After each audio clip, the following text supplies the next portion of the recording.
Hi students, हम पिछली class में हमारा जो कोशिकांग जो है अंतःप्रज्वालिका वो कंप्लीट हो चुका था। आज नया कोशिकांग है माइटोकॉन्ड्रिया।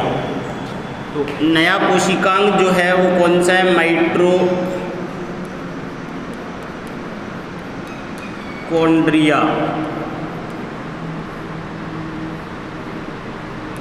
माइटोकॉन्ड्रिया, जहाँ माइटो का मतलब होता है धागे नुमा संरचना, अर्थात जो मैट्रिक्स जो है अर्थात इसमें ये क्या है, एक धागे नुमा संरचना है जिन्हें क्या कहा जाता है? माइटोकॉन्ड्रिया कहा जाता है। अगर माइटोकॉन्ड्रिया की खोज की बात करते हैं यहाँ पर, तो सबसे पहले जो माइटोकॉन्ड्रिया को देखा वो किसने देखा? कॉलिकर नाम के वैज्ञानिक ने। तो कॉलिकर ने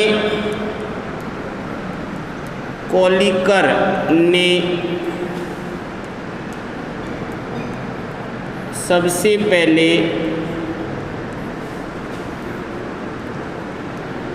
माइटोकॉन्ड्रिया को कीटों के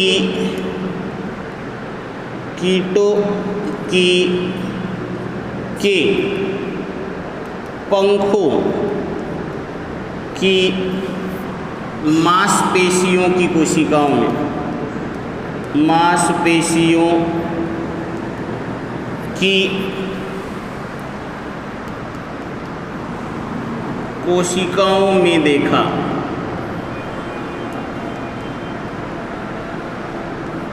किसने? कॉलिकर नाम का जो वैज्ञानिक था, इस बंदे ने क्या किया, जो कीट जो होते हैं और कीटों के जो पंख होते हैं, तो पंख में क्या होता है, लगातार मूवमेंट रहता है, तो अधिक एनर्जी चाहिए। तो वहाँ पर क्या होता है, जो मांसपेशियाँ जो होती है, उन मांसपेशियों की जो कोशिकाएं जो होती है उनमें इसको सबसे पहले ऑब्जर्व किया। उसके बाद में जो अन्य वैज्ञानिक जो आए धीरे धीरे, तो जैसे माइटोकॉन्ड्रिया जो है, माइटोकॉन्ड्रिया को जो नाम अलग अलग, फ्लेमिंग जो है इसने फाइलम नाम दिया। तो फाइलम जो नाम दिया, फाइलम या फाइलियम, क्या नाम दिया इसको? फाइलिया। जो फाइलिया नाम दिया वो किसने दिया? फ्लेमिंग ने। फ्लेमिंग ने। और अगर बायोप्लास्ट की बात करते हैं, तो बायोप्लास्ट जो है, बायोप्लास्ट नाम जो दिया किसने दिया? अल्टमान ने। अल्टमान ने इसे क्या नाम दिया? बायोप्लास्ट नाम दिया। अगर आगे और बात करते हैं, तो माइटोकॉन्ड्रिया जो नाम दिया, माइटोकॉन्ड्रिया,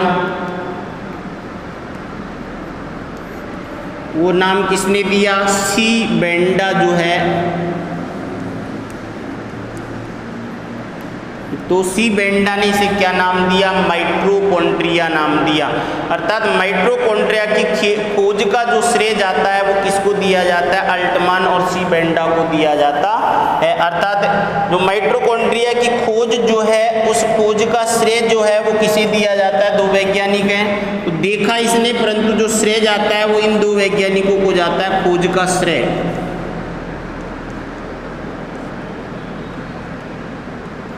श्रेय जो किसको जाएगा? फ्लेमिंग और अल्टमान को जाता है। और माइटोकॉन्ड्रिया जो नाम दिया वो किसने दिया? सी बेंडा ने दिया। क्लियर? उसके बाद में अगर इनकी बात करते हैं, माइटोकॉन्ड्रिया जो है कहाँ कहाँ पाया जाता है, तो ये सभी यूकेरियोटिक कोशिकाएं जो हैं, सभी यूकेरियोटिक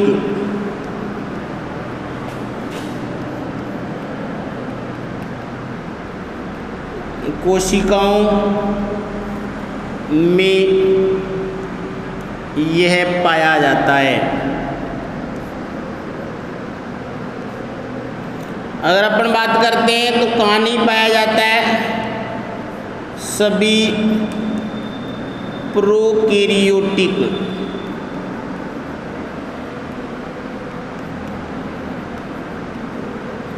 कोशिकाओं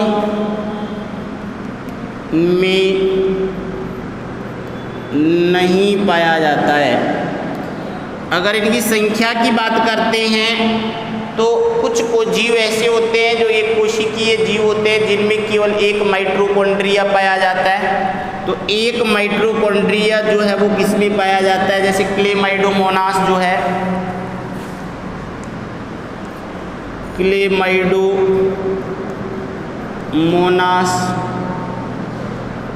क्लोरेला, इनमें क्या होता है ये एक पाया जाता है। कुछ कोशिकाएं ऐसी होती हैं जिनमें ये लगभग कुछ जीव ऐसे होते हैं जिसमें 5 लाख तक पाए जा सकते हैं माइटोकॉन्ड्रिया, जिसमें जैसे कीट जो होते हैं, कीटों के पंखों की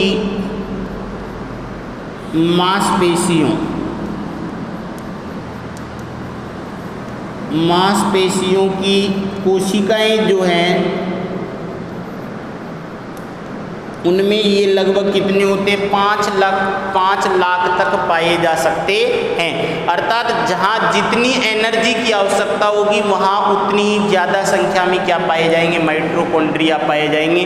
क्योंकि माइटोकॉन्ड्रिया को कोशिका का क्या कहा जाता है, पावर हाउस कहा जाता है। इसे कोशिका का पावर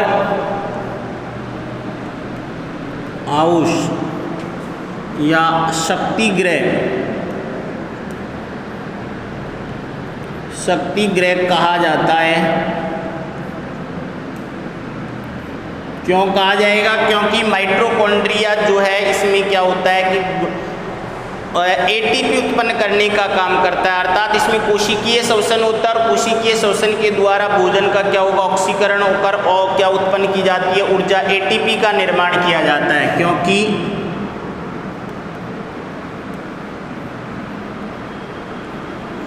इसके द्वारा एटीपी का निर्माण किया जाता है। के द्वारा किसका निर्माण होगा, एटीपी का। एटीपी सिंथेटेज एंजाइम पाया जाता है, उसी एटीपी सिंथेटेज एंजाइम के द्वारा क्या किया जाता है, इलेक्ट्रॉन ट्रांसपोर्ट चेन होती है। इलेक्ट्रॉन ट्रांसपोर्ट चेन के द्वारा क्या होता है, हाइड्रोजन आयन जो होते हैं उनका निर्माण होगा और उसके बाद में हाइड्रोजन आयन जो एडीपी और पीआई जो है दोनों मिलकर किसका निर्माण करते हैं, एटीपी का निर्माण करते हैं। कौन से एंजाइम के द्वारा, एटीपी सिंथेटेज एंजाइम या एटीपी जिसको कहा जाता है उसके द्वारा किया जाता है। किसका, एटीपी का। और इसीलिए माइटोकॉन्ड्रिया को क्या कहा जाता है, पावर हाउस कहा जाता है। क्लियर। अगर माइटोकॉन्ड्रिया की अपन संरचना की बात करते हैं यहाँ पर, तो माइटोकॉन्ड्रिया की संरचना जो है, पहली बात तो इसकी संरचना कैसी होती है, दोहरी झिल्ली द्वारा घिरा हुआ कोशिकांग होता है, ओवल शेप होगा ये। तो इसकी संरचना की अगर बात करते हैं माइटोकॉन्ड्रिया की, तो माइटोकॉन्ड्रिया जो है वो दोहरी झिल्ली द्वारा घिरा हुआ क्या होता है, कोशिकांग होता है। और कैसा होगा, ओवल शेप होगा ये। कैसा कोशिकांग है ये, ओवल शेप। अर्थात इसकी जो संरचना जो है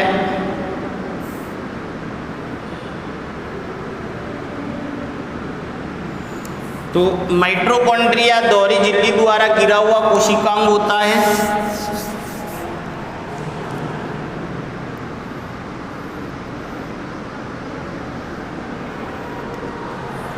तो दोहरी झिल्ली द्वारा घिरा हुआ कोशिकांग होगा। बाहरी झिल्ली जो है इसकी क्या होगी, सपाट होगी, और आंतरिक झिल्ली जो है कैसी होगी, उसमें फोल्ड पाए जाते हैं। इस तरीके से इसकी क्या रहेगी, शेप रहेगी। तो ये तो क्या है, बाहरी झिल्ली। ये क्या है, इसकी बाह्य झिल्ली। और आंतरिक झिल्ली जो बाह्य झिल्ली जो है इसमें क्या पाया जाता है, लेस प्रोटीन पाई जाती है। और लेस प्रोटीन होने के कारण ये क्या होती है, परमिएबल होगी। कैसी होगी ये, पारगम्य होती है। इसमें क्या पाई जाती है, लेस प्रोटीन। प्रोटीन कम मात्रा में पाई जाती है, जिसके कारण ये क्या होती है, पारगम्य होती है। ये कैसी होगी, यह है पारगम्य।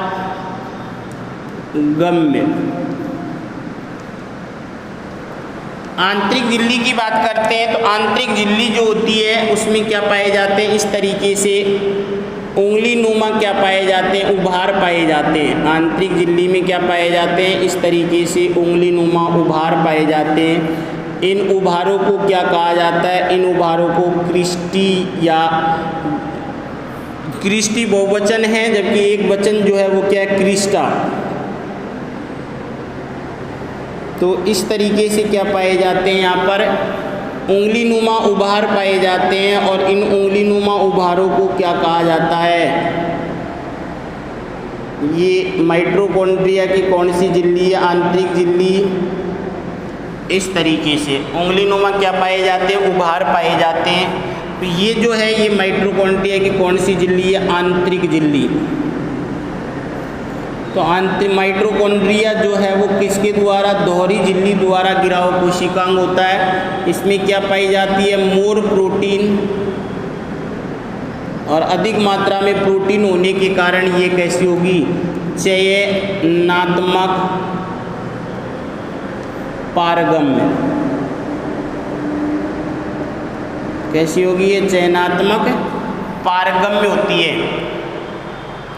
तो बाह्य झिल्ली दूसरी होती है आंतरिक झिल्ली, और बाह्य झिल्ली के कारण यहाँ पर क्या बन जाते हैं, छोटे छोटे उभार बन जाते हैं। और इन उभारों को क्या कहा जाता है, क्रिस्टा कहा जाता है। क्या कहा जाता है, क्रिस्टा। और बहुवचन जो होता है वो होता है क्रिस्टी का। क्लियर। तो ये उभार जो है माइटोकॉन्ड्रिया में ये क्या कहलाते हैं, क्रिस्टी। और माइटोकॉन्ड्रिया में दोहरी झिल्ली के कारण क्या बन जाते हैं, यहाँ पर दो कंपार्टमेंट बन जाते हैं, दो चैम्बर बन जाते हैं। एक तो माइटोकॉन्ड्रिया की बाह्य भित्ति और आंतरिक भित्ति के मध्य में, जिसको क्या कहा जाता है, पेरी माइटोकॉन्ड्रियल स्पेस। क्या कहा जाता है, peri mitochondrial space. Peri mitochondrial स्थान। तो ये दोनों झिल्लियों के बीच का स्थान होता है। यहाँ पर क्या पाए जाते हैं, एंजाइम पाए जाते हैं, अर्थात शोषणकारी एंजाइम पाए जा सकते हैं।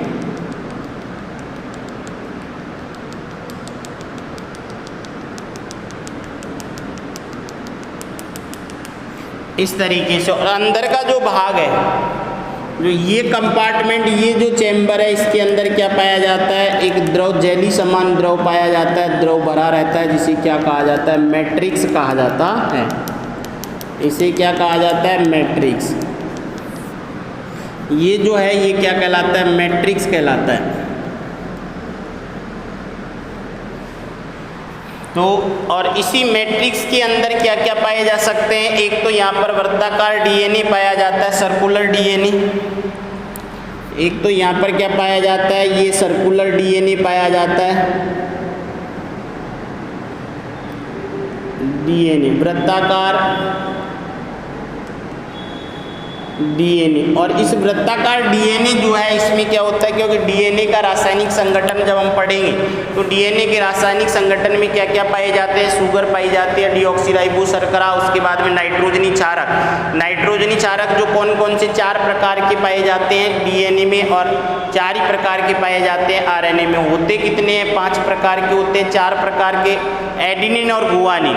यहाँ पर 2 तो ये होते हैं जो इनको क्या कहा जाता है, प्यूरिन, और उसके बाद में साइटोसिन, थाइमिन और यूरिसिल 3 प्रकार के क्या होते हैं, पायरिमिडिन होते हैं, जिनमें के 2-2 अर्थात 2 प्यूरिन और 2 पायरिमिडिन डीएनए में ही पाए जाते हैं, और 2 प्यूरिन और 2 पायरिमिडिन कहाँ पाया जाता है, आरएनए के अंदर।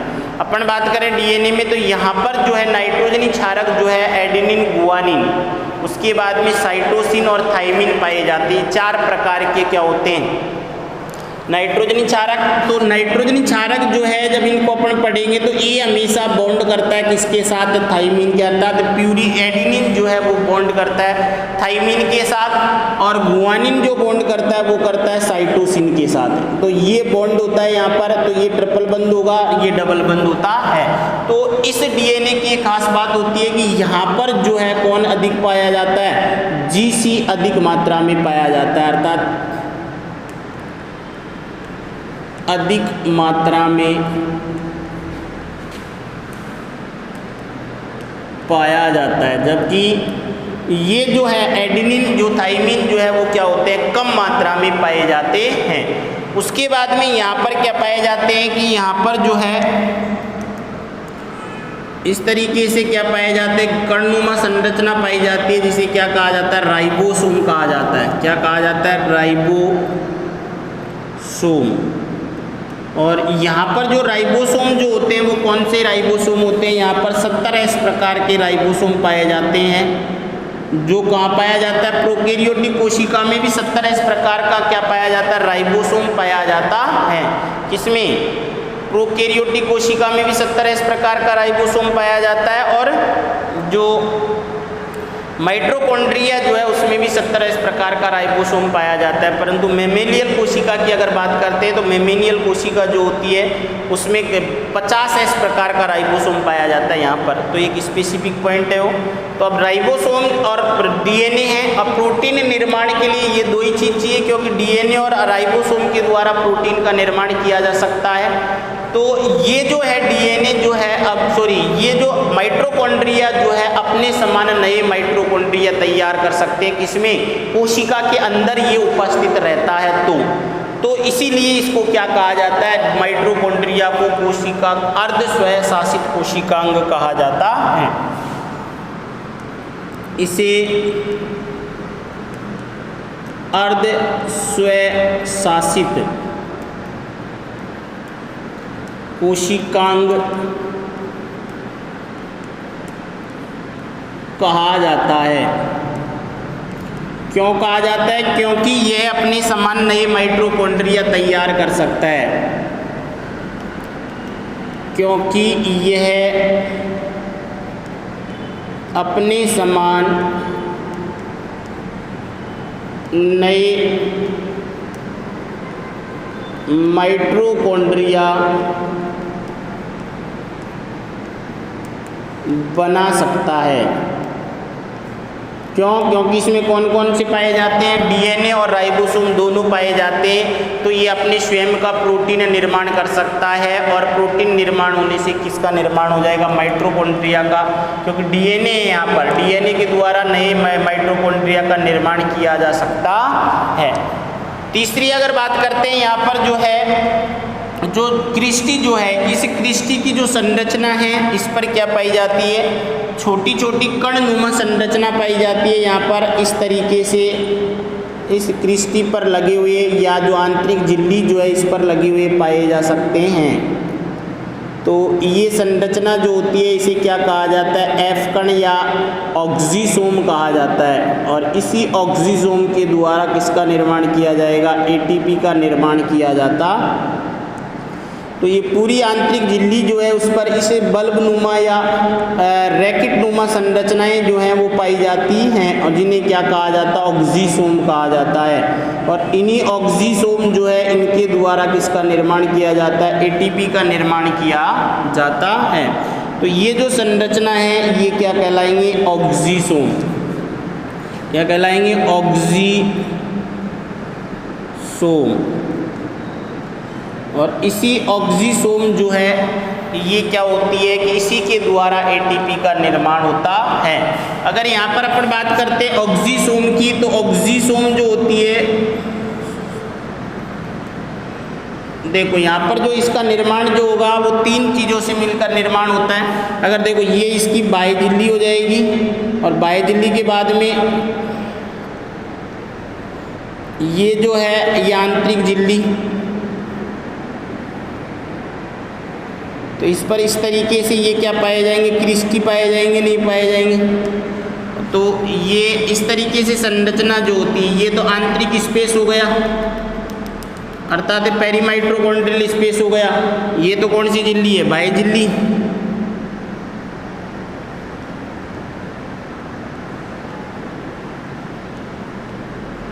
और ये कौन सी झिल्ली, आंतरिक झिल्ली।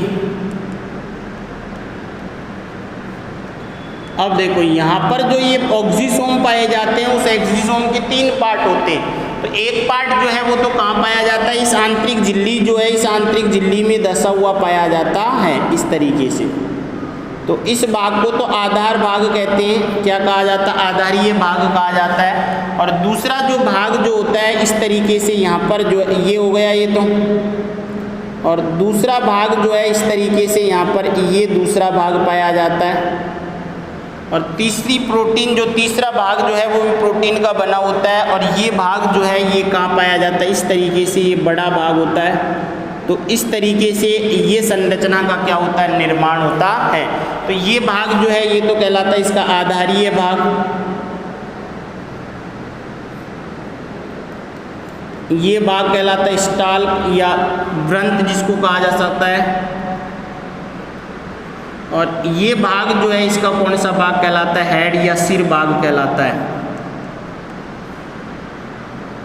और इसी भाग के अंदर क्या पाया जाता है, जो हेड भाग होता है इसी के अंदर पाया जाता है एटीपेज, या इसी को बोलते हैं एटीपी सिंथेटेज। ATP synthetase. और इसी एटीपी सिंथेटेज के द्वारा किसका निर्माण किया जाता है, एटीपी का निर्माण किया जाता है। अर्थात यह माइटोकॉन्ड्रिया की आंतरिक झिल्ली जो होती है यहाँ पर क्या पाई जाती है, एक प्रोटीन की चेन पाई जाती है। और इसी प्रोटीन की चेन में क्या होता है, इलेक्ट्रॉन ट्रांसपोर्ट सिस्टम, अर्थात यहाँ पर इलेक्ट्रॉनों का परिवहन होता है। इलेक्ट्रॉनों का परिवहन होने से धीरे धीरे यहाँ पर क्या होता है, H+ जो है उसकी कंसंट्रेशन जो है वो क्या हो जाती है, इंक्रीज हो जाती है। यहाँ पर NADPH जो होती है, तो अब ये क्या होता है, जैसे ये Na2H+ जो है ये क्या करेगा, यहाँ से जैसे ये बाहर निकलेगा यहाँ पर कौन, NADPH जो 2H+ जो है, तो इस कंडीशन में यहाँ पर जो है अब ये क्या करेगा कि यहाँ पर ADP + PI जो है अकार्बनिक फॉस्फेट है, ये दोनों मिलकर यहाँ पर ये एटीपी सिंथेसेस एंजाइम जो है वो किसका निर्माण करता है, एटीपी का निर्माण करता है। तो इस तरीके से ऑक्सीसोम जो है ये काम करता है, एटीपी निर्माण का कार्य करता है। एटीपी निर्माण होता है, इसलिए इसे क्या कहा जाता है, माइटोकॉन्ड्रिया की क्रियात्मक इकाई जो है वो क्या है, ऑक्सीसोम है। और इसी के द्वारा किसका निर्माण किया जाता है, और इसीलिए माइटोकॉन्ड्रिया को क्या कहा जाता है, कोशिका का शक्ति गृह कहा जाता है। पावर हाउस ऑफ सेल्स जो है वो क्या हो जाएगा, माइटोकॉन्ड्रिया। क्लियर। तो ये माइटोकॉन्ड्रिया की संरचना थी। माइटोकॉन्ड्रिया में दोहरी झिल्ली द्वारा आबद्ध कोशिकांग होता है। बाहरी झिल्ली सपाट होती है, आंतरिक झिल्ली में उंगलीनुमा क्या पाए जाते हैं, उभार पाए जाते हैं, जिन्हें क्रिस्टी या क्रिस्टा कहा जाता है। उसके बाद में दोनों झिल्लियों के बाहर बीच में स्थान जो होता है उसे पेरीमाइटोकॉन्ड्रियल स्पेस कहा जाता है, जिस पर क्या पाए जाते हैं, एंजाइम पाए जाएंगे। आंतरिक झिल्ली के अंदर का भाग जो है वो क्या कहलाता है, मैट्रिक्स, जिसमें जेली समान पदार्थ भरा रहता है। और इन क्रिस्टी जो होते हैं, उंगलीनुमा उभार जो होते हैं, उनके ऊपर छोटी छोटी बल्बनुमा संरचना पाई जाती है, जिन्हें क्या कहा जाता है, ऑक्सीसोम कहा जाता है। और ऑक्सीसोम होते हैं उसके 3 भाग होते हैं, आधार भाग, स्टॉल भाग और सिर भाग। तो इनमें ये ऑक्सीसोम के में क्या पाया जाता है, एटीपी सिंथेटेज एंजाइम पाया जाता है। और इसी के द्वारा किसका निर्माण किया जाता है, एटीपी का निर्माण किया जाता है। इस सिर भाग को F1 कण भी कहा जाता है। जो स्टॉल जो होता है इसको F5 और F6 भाग कहा जाता है। और ये भाग जो है ये F0 भाग कहलाता है, F0 भाग। क्लियर। तो ये थी माइटोकॉन्ड्रिया की संरचना। अब इसके कार्य जो है उनको अपन करेंगे नेक्स्ट क्लास में।